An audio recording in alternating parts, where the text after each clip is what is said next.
Bapak Ibu, saudara-saudari terkasih di dalam Tuhan kita Yesus Kristus. Sebelum kita beraktivitas pada pagi hari ini, marilah sejenak kita mendengarkan firman Tuhan sesuai dengan nas Almanak Gereja Kalimantan Evangelis, diambil dari Lukas pasal 10 ayat 21 sampai 24. Namun di sini saya hanya akan membaca Lukas pasal 10 ayat 21 saja. Dengan perikop ucapan syukur dan bahagia. Pada waktu itu juga bergembiralah Yesus dalam Roh Kudus dan berkata, "Aku bersyukur kepadamu, Bapa, Tuhan langit dan bumi, karena semuanya itu Engkau sembunyikan bagi orang bijak dan orang pandai, tetapi Engkau nyatakan kepada orang kecil. Ya Bapa, itulah yang berkenan kepadamu." Demikian firman Tuhan. Yang berbahagia ialah mereka yang mendengarkan firman Tuhan dan yang melakukannya. Amin. Bapak, Ibu, saudara-saudari terkasih di dalam Tuhan, saya akan memberikan tema khotbah untuk pagi hari ini, yaitu belajarlah hidup rendah hati di hadapan Tuhan. Bapak, Ibu, saudara-saudari terkasih di dalam Tuhan, kalau kita hidup di dunia ini hanya untuk mengejar dunia, tidak akan pernah habisnya.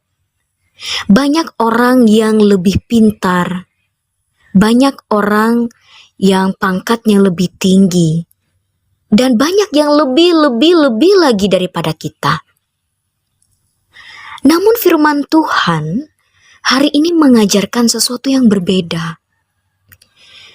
Tuhan tidak melihat kebesaran seseorang dari apa yang ia miliki, tetapi dari sikap hatinya. Bapak Ibu yang terkasih, bukan berarti kita tidak bisa menjadi orang yang lebih pintar, bukan berarti kita tidak bisa menjadi orang yang ingin maju, tetapi Tuhan memperingatkan kita untuk tidak jatuh dalam kesombongan hati. Bapak Ibu yang terkasih di dalam Tuhan, Lukas 10 ayat 21 terjadi setelah 70 murid kembali dari pelayanan dengan penuh sukacita karena mereka melihat kuasa Tuhan bekerja melalui mereka. Namun Yesus mengarahkan perhatian mereka kepada sesuatu yang lebih penting daripada keberhasilan pelayanan, yaitu karya Allah yang menyatakan kebenarannya kepada orang-orang yang rendah hati dan orang-orang kecil. Yang dimaksud dengan orang-orang kecil pada nas ini, ungkapan ini menunjukkan kepada orang-orang yang rendah hati, yaitu mereka yang menyadari bahwa mereka membutuhkan Tuhan dan mau menerima pengajarannya. Dalam konteks Lukas 10 yang termasuk orang-orang kecil adalah ke-70 murid yang diutus Yesus. Mereka bukan tokoh agama yang terkenal atau orang-orang terpandang, tetapi mereka adalah orang-orang yang taat kepada Yesus. Mereka pergi melayani dan kembali dengan hati yang bersukacita serta bergantung kepada Tuhan. Mereka juga adalah orang-orang yang mau percaya kepada Yesus. Mereka mau membuka hati untuk menerima ajaran Yesus meskipun tidak memiliki kedudukan atau pengetahuan agama yang tinggi. Sebaliknya, yang dimaksud orang bijak dan orang pandai dalam nas ini adalah mereka yang merasa sudah tahu segalanya, sudah tahu segala sesuatu, mengandalkan hikmatnya sendiri dan menolak Yesus. Ini bukan berarti Tuhan menolak orang-orang yang berpendidikan, tetapi Tuhan menentang orang-orang yang ada kesombongan di dalam hatinya. Bapak, Ibu, saudara-saudari terkasih, melalui nas ini kita belajar. Ada 3 poin yang dapat kita pelajari. Yesus bersukacita di dalam Roh Kudus. Ayat ini dimulai dengan kalimat pada waktu itu bergembiralah Yesus dalam Roh Kudus. Sukacita Yesus berasal dari hubungannya dengan Bapa dan dari melihat rencana keselamatan Allah digenapi. Sukacita sejati tidak bergantung pada keadaan, tetapi pada karya Allah yang sedang berlangsung. Sebagai orang-orang percaya, kita dipanggil untuk memiliki sukacita yang sama, yaitu bersukacita ketika melihat Tuhan bekerja dalam hidup kita dan dalam kehidupan orang lain. Tidak adanya iri hati ketika orang lain berhasil, artinya kita ikut dalam sukacita kepada orang-orang tersebut. Yang kedua adalah Allah menyatakan dirinya kepada orang yang rendah hati. Yesus berkata bahwa Bapa menyembunyikan hal-hal itu bagi orang bijak dan pandai, tetapi menyatakannya kepada orang kecil. Maksudnya bukan Allah menolak orang yang berpendidikan, melainkan Allah menentang kesombongan hati. Orang yang merasa cukup dengan hikmatnya sendiri seringkali sulit menerima kebenaran Tuhan. Sebaliknya, orang yang rendah hati mau belajar dan bergantung kepada Tuhan akan menerima pengertian dan mengerti kehendak Tuhan dalam hidupnya. Yang ketiga adalah semua terjadi menurut kehendak Allah. Yesus mengakhiri ucapan syukurnya dengan mengatakan bahwa semuanya terjadi karena itulah yang berkenan kepada Bapa. Ini mengajarkan bahwa Allah adalah penguasa yang berdaulat atas segala sesuatu. Rencananya selalu baik, sekalipun tidak selalu kita pahami, sekalipun menurut kita lambat, tetapi menurut kehendak Bapa itu yang tepat. Karena itu orang percaya dipanggil untuk percaya kepada kehendak Tuhan dan tetap taat kepadanya. Bapak Ibu Saudara yang terkasih dalam Tuhan, Lukas 10 ayat 21 mengajarkan kita bahwa sukacita sejati lahir ketika kita melihat karya Allah dalam hidup kita. Tuhan tidak mencari orang yang paling hebat, tetapi orang yang rendah hati dan mau diajar olehnya.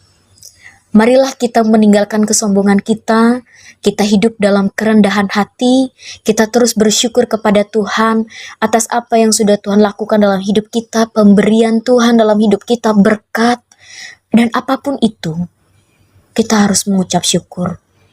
Karena Allah telah menyatakan kasih dan keselamatannya melalui Tuhan Yesus Kristus.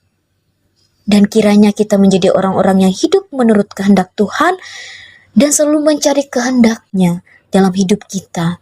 Kita merendahkan hati kita kepada Tuhan supaya kita mengerti kehendaknya dan kita hidup dalam damai sejahtera dan sukacita dalam Tuhan. Amin untuk firman Tuhan. Bapak Ibu Saudara, mari kita bersatu dalam doa, kita berdoa.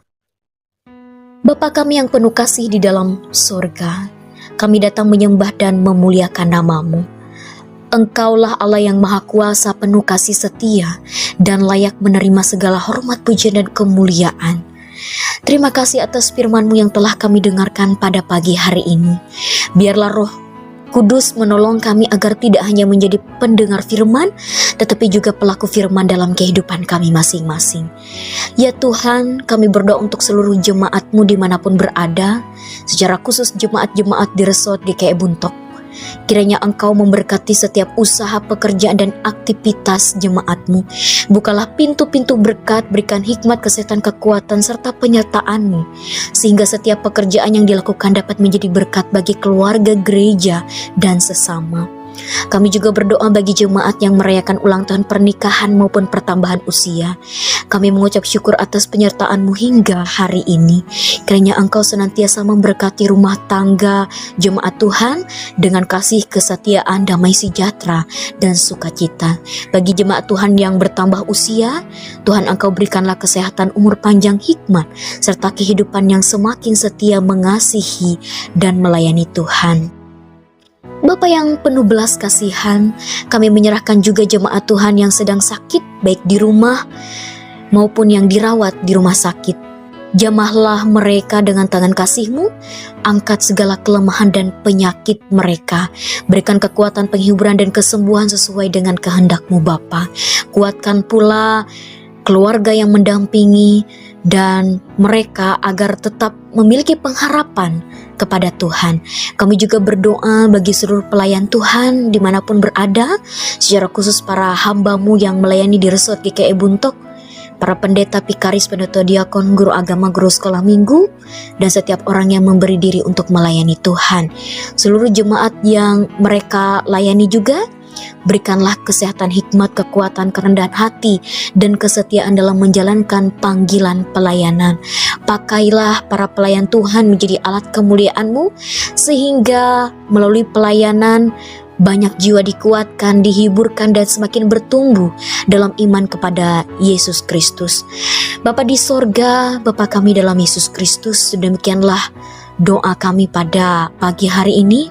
Kami naikkan dengan hati yang penuh rasa syukur dan hati yang rendah hati kepada Tuhan. Hanya di dalam nama Tuhan Yesus Kristus, Juru Selamat kami berdoa dan mengucap syukur. Amin.